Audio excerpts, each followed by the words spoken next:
There's something quite strange about Christmas. Not the holiday itself, but what it does to us.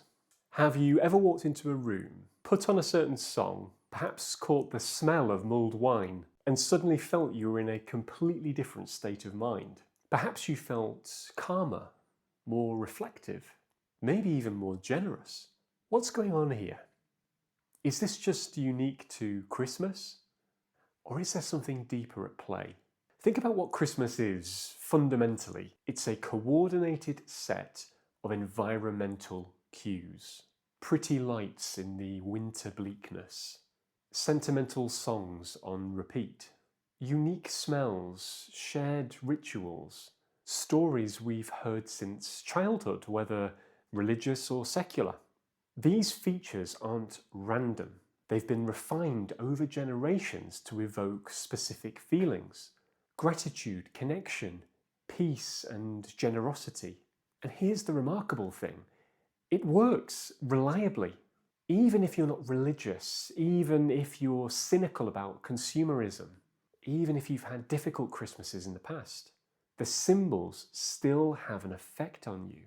You can feel it happen. The shift is almost physical.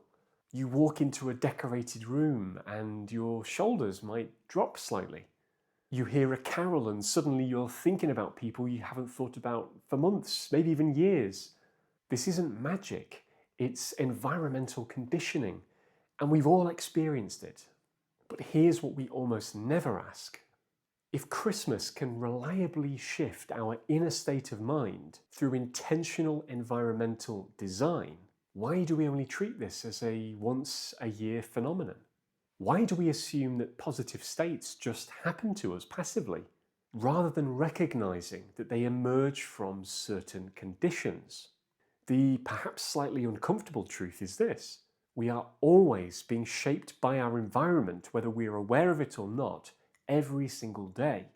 The difference is that most of the time we're not actively choosing how that environment is shaping us. We scroll feeds that are designed to agitate us.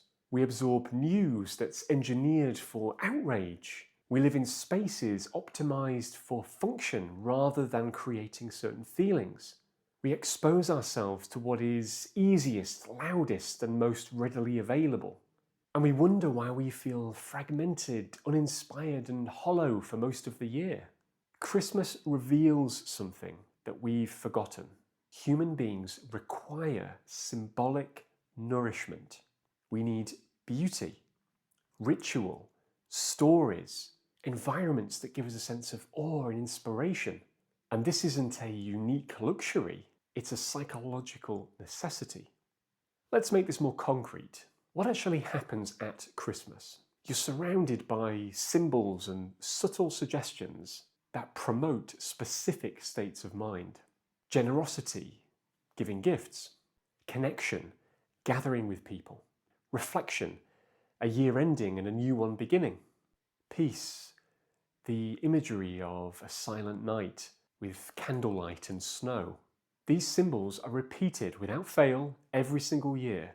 The same songs every year, the same decorations every year, and the same rituals. The repetition isn't boring, it's what makes that time of year special for many people. And they're immersive.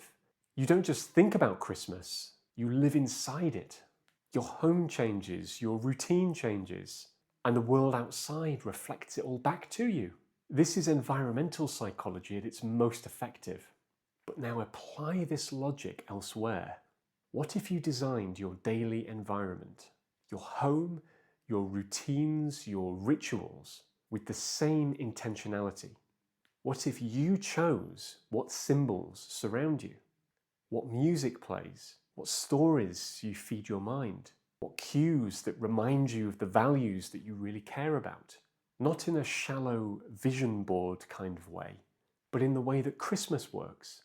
Deep, repeated, symbolic, and environmental. This is the move from passive to deliberate. Most people live in environments created by accident, convenience, or someone else's agenda. Their attention gets pulled wherever algorithms, advertising, or ambient anxiety happen to pull them. But the alternative isn't complicated. It's simply choosing what you're immersed in, creating small rituals that matter to you, surrounding yourself with objects, images, and sounds that point you toward what you value, building routines that prime you for the states that you want to inhabit. Now, you don't need to wait for a holiday to give you permission to do this. You don't need to wait for the right mood to just happen mysteriously or out of the blue. Christmas already teaches us how this works, and you already know that your environment shapes your state. The question is whether you will apply that insight with intentionality. So, this Christmas, pay attention. Notice what the lights do to you.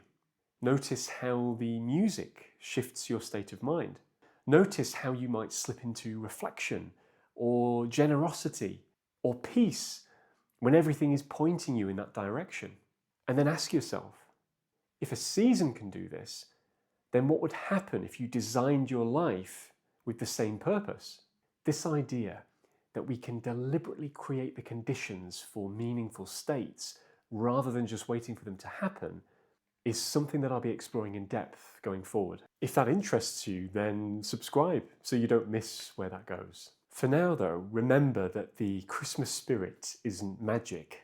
It's an example of a principle that we've forgotten, that we have far more agency over our inner lives than we think.